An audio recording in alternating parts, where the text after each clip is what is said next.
विष्णू गुरुदेव महेश्वरा गुरु साक्षात् परब्रह्म तस्मै श्री गुरवे नमः। शंकरं शंकराचार्यं केशवं बादरायणं सूत्रभाष्यकृतौ वन्दे भगवन्तौ पुनः पुनः।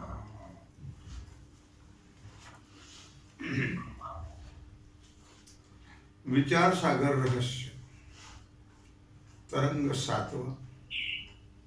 7व्या तरंगाचे रहस्य पाठ क्रमांक 108।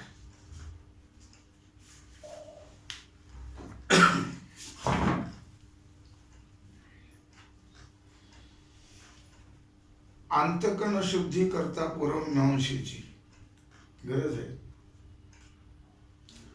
निधिध्यासनाच्या सहाय्याकरता योगाची गरज आहे। आत्मतत्व निर्णयाकरता सांख्याची गरज आहे। बुद्धीच्या तीव्रतेकरता न्यायशास्त्राची गरज आहे, न्यायवैशेषिक। जिज्ञासुरत या सगळ्यांची आवश्यकता आहे हे ध्यानात येईल। ही शास्त्रे जिज्ञासुला सहाय्यकारी असली तरी सर्वथा उपादेय शास्त्र फक्त उत्तरमीमांसाच आहे। ग्राह्य फक्त उत्तरमीमांसा आहे, बाकी सर्व सहाय्यक आहे तेवढंच। अशा रीतीने इतर शास्त्रांचा अंशतः उपयोग आहे, अंशतः उपयोग आहे हे सांगितलं। परंतु सर्व शास्त्रकर्त्यांनी अद्वैत ज्ञानाकरिताच मूळ सूत्रे केलेली आहेत। सर्व शास्त्रकार काय असं गृहीत धरलं म्हणजे शास्त्रांचा परस्पर विरोध राहत। सगळे सूत्र ज्ञानाकरता आहेत, अद्वैत ज्ञानाकरता। आणि अद्वैत ज्ञानाकरताच बाकी नंतर त्याचा अर्थ करणारी वेगळं विरुद्ध केला। हे सर्व ज्ञानाकरता आहेत असा जर आपण विचार केला, असं जर गृहीत धरलं तर शास्त्रांचा परस्पर विरोध राहत नाही, हे सिद्ध झालं। याप्रमाणे ब्रह्मज्ञानाची इच्छा करणाऱ्या पुरुषास उत्तर मीमांसा शास्त्र उपादेय असलं तरी, ग्राह्य असलं तरी, ते संस्कृत भाषेमध्ये असल्यामुळे संस्कृताचं ज्ञान नसणाऱ्या पुरुषाला ते कळणं शक्य नाही। संस्कृत मध्ये आहे ना, ब्रह्मसूत्र हे संस्कृत मध्ये आहे, उत्तरमीमांसा। नंतर शंकराचार्यांनी त्याच्यावर भाष्य केलंय। सगळं सगळं संस्कृत मध्ये। म्हणून संस्कृत न कळणाऱ्या पुरुषाची दया येऊन त्यांच्या करता वेदांत शास्त्रातील अवश्य मुख्य विषयाचं अवश्य तेवढ्या उपपत्तीसह युक्तीसह विचार सागर ग्रंथात वर्णन केलेलं आहे। त्यातील काही भाग अनावश्यक वाटल्यावरून तो या विचार सागर रहस्य ग्रंथात गाळलाय। अनावश्यक तो गाळून टाक। ज्या ठिकाणी ग्रंथातील काही भाग संदिग्ध वाटला, संशयात्मक वाटला, त्याचं जास्त विवेचन केलेलं आहे। ज्या ठिकाणी ग्रंथातील काही भाग त्याचं जास्त विचार, त्यामुळे ग्रंथाच्या कठीण भागातील रहस्य समजण्याला अडचण पडणार नाही। आता प्रथम द्वितीय तरंगात अधिकाऱ्याचे वर्णन करताना ज्याच्या अंतःकरणातील मलविक्षेप दोष गेले असून विवेक, वैराग्य, समाधी, षटक आणि मुमुक्षुता या साधन चतुष्टयाने युक्त असेल तोच या वेदांत शास्त्राचा अधिकारी आहे. ज्याच्या ठिकाणी विवेक आहे, आत्मा आत्मविवेक, आत्मा सोडून बाकी सगळं मिथ्या आहे. ज्याच्या ठिकाणी वैराग्य आहे, तादात्म्य रहित आहे, कुठेही गुंतायचं नाही, ज्याच्या ठिकाणी मनावर इंद्रियावर कंट्रोल आहे, असे जे आहेत समाधी षटकयुक्त मुमुक्षु,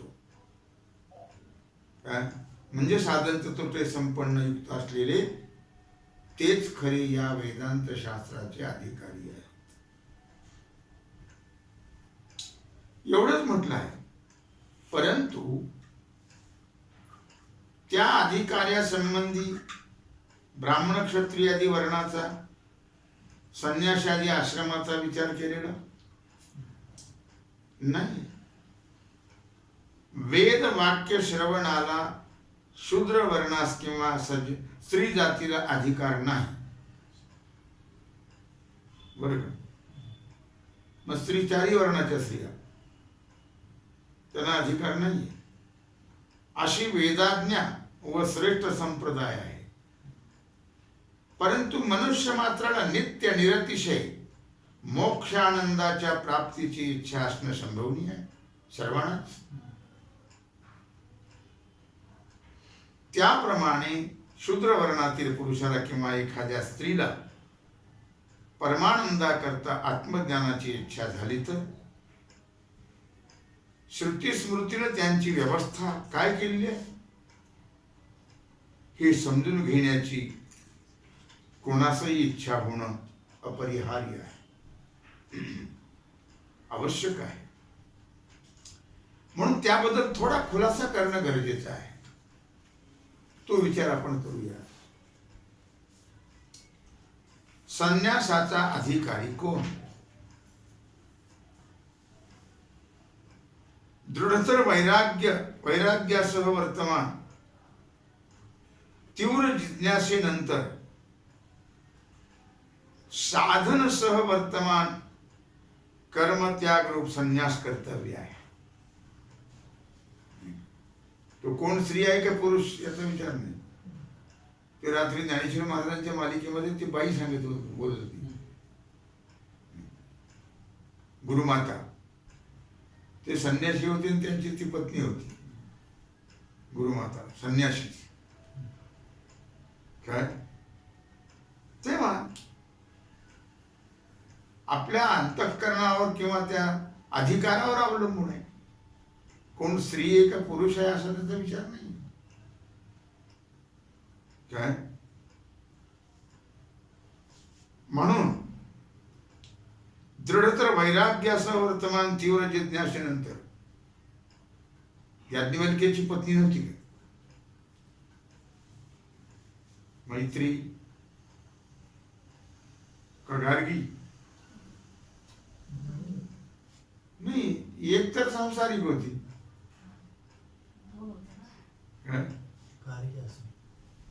आणि मैत्री ही फार जिज्ञासू होती.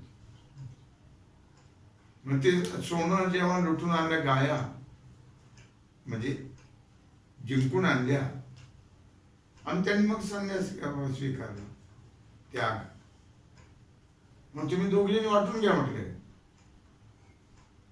तेव्हा ती मैत्री काय म्हटली, मला नको, तिलाच द्या, मला फक्त तुमच्याकडून श्रवण घडावं एवढंच इच्छा आहे, बाकीची मला गरज नाही. सगळं त्याग केला त्याने. एक होती परिग्रही, एक होती अपरिग्रही. तो अधिकार असतो, अधिकारावर अवलंबून. जनाबाईनं ते पंढरीचा सगळा महिमा पाहिला, आई वडिलांना सांगितलं तर तुम्ही जा, आता मी येणार नाही, इथंच राहत. आता तू लहान आहे, तुझं कोण पाहिजे सगळं? ते म्हणले पांडुरंग पाहिजे सगळं, तुम्ही काही काळजी करू. केवढं लहान वयामध्ये केवढं श्रद्धा आहे. अधिकार नाही का? अधिकार आहे. बहिणाबाई मुक्ताबाई, हे काय अधिकारी महात्मे होते. सखूबाई, जनाबाई, भगवंताने सखूचं रूप घेतलं. पंढरपुरात जायचं म्हणून तिला बांधून टाकलं. आता राहिली तिची तळमळ, मला पंढरपुरात जायचं, बांधून टाकलं कसं काय जाईल. मग भगवंताने बांधून घेतलं. सखू गेली पंढरपूर. केवढा अधिकार आहे. आणि मग ते वारीचा वेळ संपणे तिला सोडून दिलं, कारण काम करायला घरात नका. मग सगळी कामं केली तिनं पांडुरंगाने.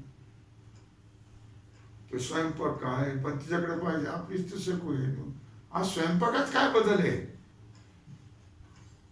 एवढा गोडवा काय आहे, पुढे कळलं त्यांना.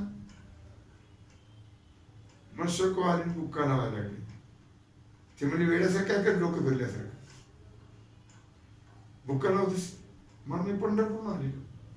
काय नक्की हिच्या डोक्याचा परिणाम झाला. दिवसभर काम करतील तर पंढरपूरला गेली होती. हो म्हणले, मी पंढरपूरला गेले होते. मग इथं कोण होतं सगळं, मला काय माहिती कोण.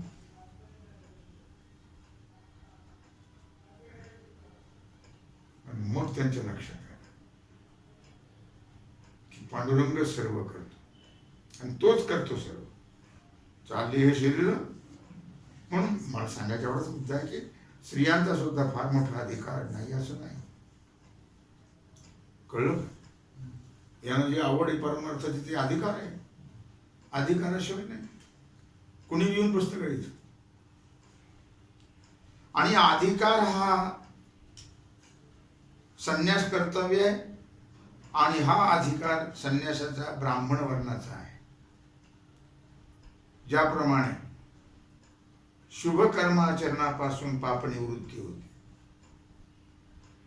त्याप्रमाणे संन्यासापासूनही ज्ञानप्राप्ती, ज्ञान प्रतिबंधक पाप निवृत्ती होते. ज्ञानाला प्रतिबंध करणाऱ्या पापाचा नाश होतो. कशाने? संन्यासाने. ज्ञान प्रतिबंधक पाप अनेक प्रकारचं आहे. त्यातील काही पापाची शुभ कर्मापासून निवृत्ती होते, काही पापाची संन्यासापासून निवृत्ती होते. म्हणून क्रमाने कर्म संन्यास ही दोन्ही ब्राह्मणास कर्तव्य आहे. असं काही आचार्यांचं मत आहे बरं का, सगळ्यांचं नाही. आता ते ब्राह्मण असेल त्यांना तिकडेच ओढाघेत करतील ना ते समाजाकडे. दुसऱ्या आचार्यांचं असं मत आहे की संन्यासापासून केवळ पापाची निवृत्ती होत नाही, तर पुण्यरूप एक अपूर्व उत्पन्न होते. नुसते पाप जात नाही तर पुण्य पण निर्माण होते. आणि त्यामुळे श्रवणामध्ये प्रवृत्ती होऊन त्याद्वारे ज्ञान होते. त्या पुण्याने श्रवणामध्ये प्रवृत्ती होते आणि त्यामुळे ज्ञान होते. यावरून संन्यास हे श्रवणाचे एक अंग असल्याचं निष्पन्न असल्यामुळे निष्पाप पुरुषाने संन्यास अवश्य कर्तव्य आहे. निष्पाप मनुष्याने संन्यास घ्यावा. विवरणकाराच्या मताने, विवरणकार कोण? विवरणकार कोण? प्रकाशात्मा. विवरणकाराच्या मताने ज्ञान प्रतिबंधक विक्षेप निवृत्त होतो, हे संन्यासाचं दृष्ट फल आहे. पाप निवृत्ती किंवा पुण्य उत्पत्ती हे असं संन्यासाचं अदृष्ट फल नाहीये. जेव्हा दृष्ट फल संभवता नसेल तेव्हाच वैदिक कर्मात अदृष्टाची कल्पना करावी लागते. दृष्ट फल संभवलं नाही तर अदृष्टाची कल्पना करावी लागते. विक्षेपाची निवृत्ती हे संन्यासाचं दृष्ट फल असता उगीच अदृष्ट फलाची कल्पना करणं बरोबर नाही. विक्षेपाची निवृत्ती हे संन्यासाचं फल आहे. दृष्ट फल आहे ते. मग अदृष्टाची कल्पना कशाला करायची उगीच. आता गृहस्थ आश्रमामध्ये ज्यावेळी नित्यनैमित्तिक कर्म नसेल त्यावेळी कामक्रोधादी विक्षेपाचा अभाव असतात. नित्यनैमित्तिक कर्म नसेल त्यावेळी कामक्रोधादी विक्षेपाचा अभाव असताना ग्रस्तासही वेदांत विचार होणं शक्य आहे. मग संन्यास व्यर्थ होईल ना असं कोणी म्हणेल तर ते खरं आहे. परंतु असुप्तेरामृते कालम नयेत वेदांत चिंतया या गौडपादांच्या वचनाने तसं तच्चिंतनम तत्कथनम अन्योन्यम तत्प्रबोधनम या भगवत वचनाने आणि ब्रह्म संस्थो अमृतत्वमेती या श्रुती वाक्याने निरंतर होणाऱ्या श्रवण मननादिकापासून ज्ञान होते. श्रवणाला फार महत्व आहे. 9वीत भक्तीमध्ये पहिली भक्ती श्रवण भक्ती आहे. श्रवणे परीक्षित चालला, श्रवणे क्रौंच उद्धरीला. श्रवणानेच परीक्षित राजा तरुण दिले, श्रवणानेच क्रौंचाचा उद्धार झाला. म्हणून नित्यनैमित्तिक कर्माच्या विराम काळामध्ये ज्यावेळी नित्यनैमित्तिक कर्म नसेल त्यावेळी क्वचित काली होणाऱ्या वेदांत विचारापासून गृहस्थाला ब्रह्मज्ञान होणं शक्य नाही. निरंतर ब्रह्मविचार होण्यास संन्यासाची आवश्यकता असून, कारण निरंतर ब्रह्मविचार करण्याकरता काहीच उपाधी नको आहे. उपाधीने होत नाही, त्याच्याकरता संन्यासच घ्यावा लागतो निरंतर ब्रह्मविचार करण्याकरता. मग त्याचे प्रतिबंध निवृत्ती हे अदृष्ट फल आहे. कारण संसारात अनेक प्रतिबंध असतात, त्यामुळे कुठं घडत नित्याने घडत नाही प्रतिबंधामुळे. मग त्या प्रतिबंध निवृत्ती जर होत असेल संन्यासाने तर ते दृष्ट फल आहे. दुसऱ्या ग्रंथकार असे म्हणतात की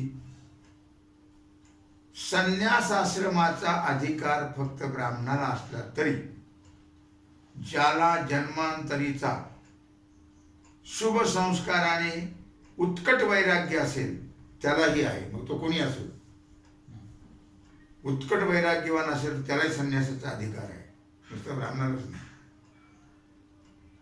काय त्याचप्रमाणे क्षत्रिय वैश्यातील शुद्ध बुद्धीच्या पुरुषाला संन्यासा वाचूनही श्रवणामध्ये अधिकार आहे, ज्याची शुद्ध बुद्धी आहे. कारण शुद्ध बुद्धी होते निष्काम कर्माने. आणि त्याचप्रमाणे ग्रस्ताश्रमात अनेक राजर्षी ब्रह्मवेत्तेही झालेले आहेत. ग्रस्ताश्रमामध्ये जनका तर ठोक उदाहरण आहेच.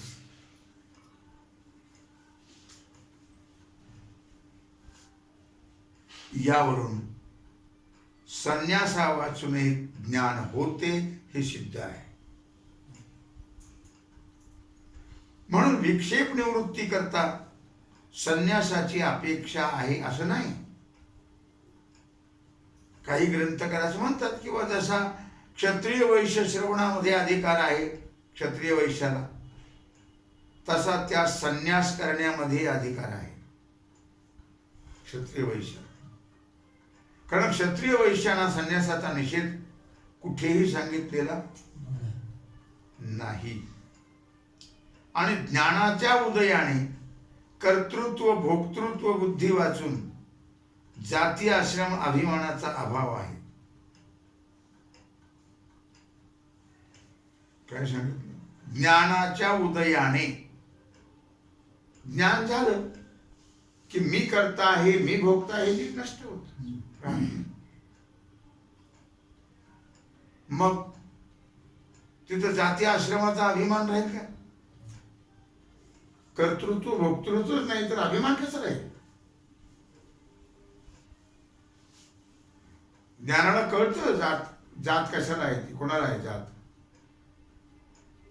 जात नाहीच आहे. जातिवित्त गोत कुळशीळ मात भजका तुरित भाव नाही. हे जाती आम्ही त्या मांडलेल्या आहेत. आणि ज्ञानाच्या उदयाने कर्तृत्व भोक्तृत्व बुद्धी वाचून जाती आश्रम अभिमानाचा अभाव आहे ज्ञानामुळे. म्हणून सर्व कर्म परित्याग करून असंग आत्मरूपाने स्थिर असणाऱ्या विद्वत संन्यासात क्षत्रिय वैश्याला सुद्धा अधिकार आहे. फक्त विविदिशा संन्यासात नाही. वेदाच्या ज्ञानाच्या इच्छेला विविदिशा म्हणतात. त्याच्यात मात्र क्षत्रिय वैश्याला अधिकार नाही. भगवान श्री शंकराचार्यांच्या पट्टशिष्य वार्तिककार सुरेश्वराचार्य हे पूर्वजन्मीचे पूर्व आश्रमातले मंडन मिश्र यांचं उत्तर असं, त्यांचं तर असं मत आहे की क्षत्रिय वैश्यास विविदिशा संन्यास हे संन्यासात सुद्धा अधिकार आहे. का नाही? म्हणजे अभ्यास करून बोलताय ते लोक, मोगम नाही बोलत. कारण अनेक श्रुती वाक्यामध्ये ब्राह्मणाला संन्यास सांगितलं आहे हे खरं, परंतु जाबाल श्रुतीत फक्त वैराग्य संपत्तीवाणालाच संन्यासाचा अधिकार सांगितलाय. कुणालाही नाही, कोणी ब्राह्मण असो नसो. तिथे ब्राह्मण पद नाहीये, फक्त वैराग्य संपन्नालाच अधिकार आहे.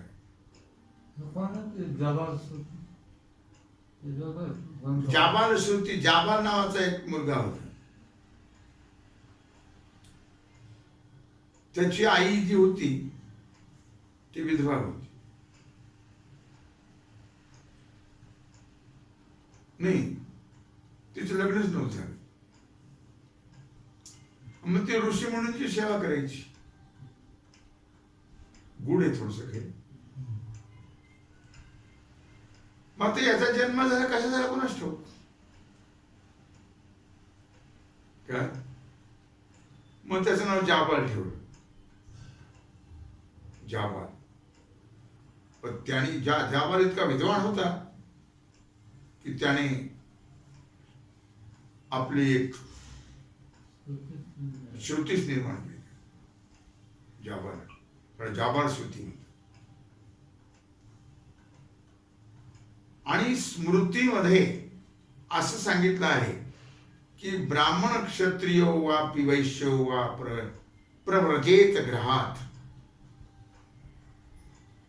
त्रयाणाम वर्णानाम ब्राह्मण क्षत्रिय वैश्य वेद मेधित्य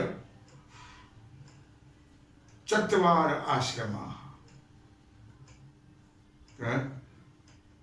यावरूनही क्षत्रिय वैश्याला संन्यासाचा अधिकार आहे.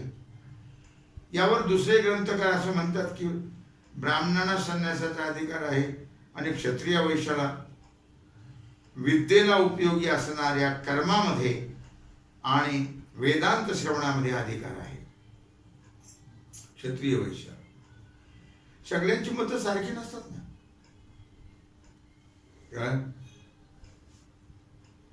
वार्तिककार म्हणतात त्याप्रमाणे ब्राह्मण पदाची द्विज पदामध्ये लक्षणा करण्याविषयी कुठे प्रमाण नाहीये. ब्राह्मणाला द्विज म्हणून असं कुठे प्रमाण. शंकराचार्य ब्राह्मण ब्रह्म जाणती ती ब्राह्मणा. जाबाल श्रुतीत ब्राह्मण पदच नाही खरं. तथापि अनेक श्रुत्यानुसार तिथे ब्राह्मण पदाचा व्यवहार करावा बाकीच्या श्रुतीप्रमाणे. तसा अत्याहार करण्यासारखंच नाही. हातच्या घ्यायला काय हरकत नाही, हे लाघव आहे, कमी पडते. म्हणून क्षत्रिय वैश्याला संन्यासामध्ये अधिकार नाही. आता अनेक ठिकाणी गृहस्थ, राजा, ज्ञानवान असं वर्णन आहे. म्हणून असं मानावं की ब्राह्मणास ब्रह्म विचाराचे अंग म्हणून संन्यास आहे. ब्रह्म विचाराचे अंग आहे म्हणून कोण विचार करतो कोणास संन्यासा वाचून ब्राह्मणास ब्रह्म विचारामध्ये अधिकार नाही. सगळे पोट भरण्याचं दुसऱ्याला बुडवण्याचे धंदे करतो. संन्यासा वाचून ब्राह्मणास ब्रह्म विचारामध्ये अधिकार नाही. आणि संन्यासा वाचून क्षत्रिय वैश्य ब्रह्म विचारात अधिकार आहे. संन्यासा वाचून, त्यांना संन्यासा वाचून नाही आणि यांना संन्यासा वाचून आहे. काय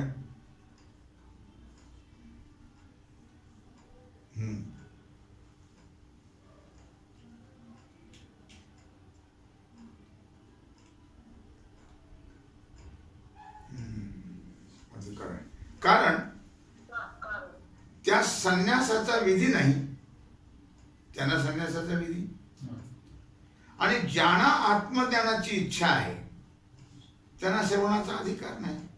ज्यांना इच्छा आहे त्यांना अधिकार नाही. हे म्हणणं संभवेल का? नाही. इच्छा असेल तर अधिकार आहेच.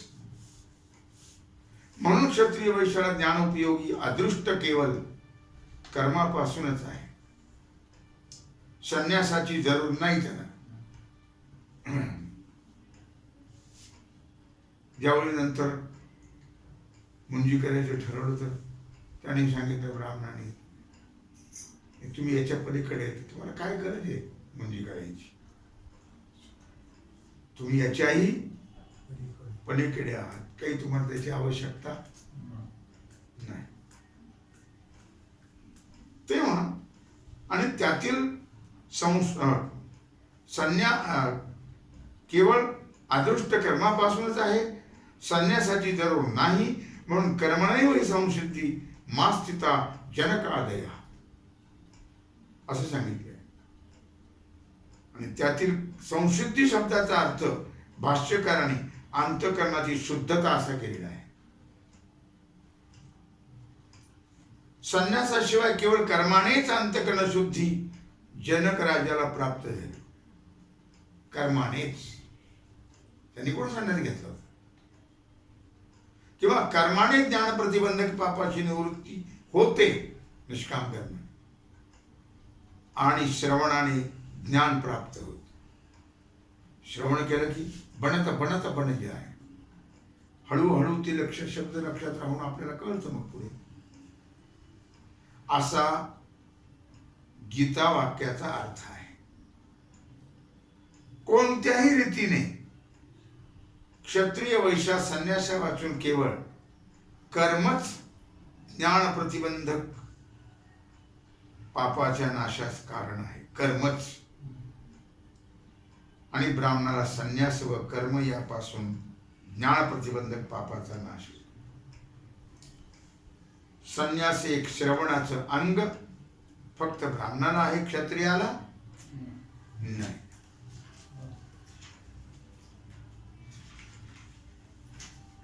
अशा प्रकारे आपण आजच्या पाठामध्ये संन्यासाचा अधिकारी कोण याचा विचार केला.